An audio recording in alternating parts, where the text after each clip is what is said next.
সকালে উঠেই এক বিপত্তি। ব্রাশ করতে গিয়ে মনে হলো 6 মাস দৌড়ে দৌড়ে যে একটা ক্যানেলিং করে দাঁত লাগিয়েছিলাম, তো ক্যাপটা মনে হচ্ছে নেই। এবার চলেছি কিমস ডেন্টাল হসপিটালে, ভুবনেশ্বরে, আপনারা জানেন। এসে গেছি। এখানে জায়গাটা না ভারী সুন্দর, পরিবেশটা এত সুন্দর, মানে অর্ধেক মনের ভার কমিয়ে দেয়। মনটা খারাপই হয়ে যাচ্ছে, 6 মাস ধরে প্রসেসিং করে করে করে তবে রুট ক্যানালিং হলো। তারপরে ক্যাপটাই কোথায় পড়ে গেল, বোধহয় খেয়েই নিলাম নাকি। তো আমাকে বললাম, তুমি আমাকে একটু ছেড়ে দাও, আমি ওখানে গেটের সামনে হেঁটে চলে যেতে পারবো, অত চিন্তা করো না। ও গেল গাড়ি পার্কিং করতে, ওই যে এসেও গেছে। তো যাই হোক, ডাক্তারের অ্যাপয়েন্টমেন্ট নেওয়া আছে, কোনো চিন্তা নেই। তো ডাক্তারকে দেখানোর পরে, খুব সুন্দর ইয়ং ডাক্তার, ছোটো বাচ্চা একদম মানুষ, ও বললো যে না, আপনার আছে, ভয় পাবেন না। আমি তখন বললাম যে চলো তাহলে একটু রিলায়েন্স ফ্রেশে যাই। এটা স্টেশনের সামনেই, ভুবনেশ্বর রেলওয়ে স্টেশনের সামনেই, যেখানে একটা রিলায়েন্স মল আছে।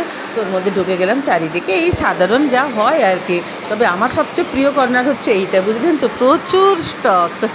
খাওয়া চলে না হতো, কিন্তু আইসক্রিম খেতে ভীষণ ভালোবাসি। তো এখানে একটু দাঁড়িয়ে দেখি আমি খাই কি না খাই। একটা বিশাল ট্রলি নিলাম, এদিকে নেওয়ার কিছু নেই তেমন।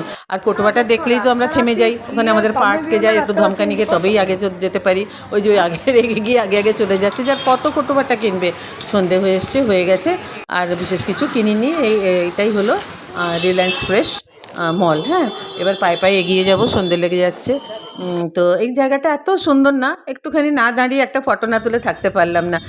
ভুবনেশ্বর আমার ভালোবাসার জায়গা, এখানেই আমি প্রথম পঙ্কজের সঙ্গে দেখা হয়েছিল।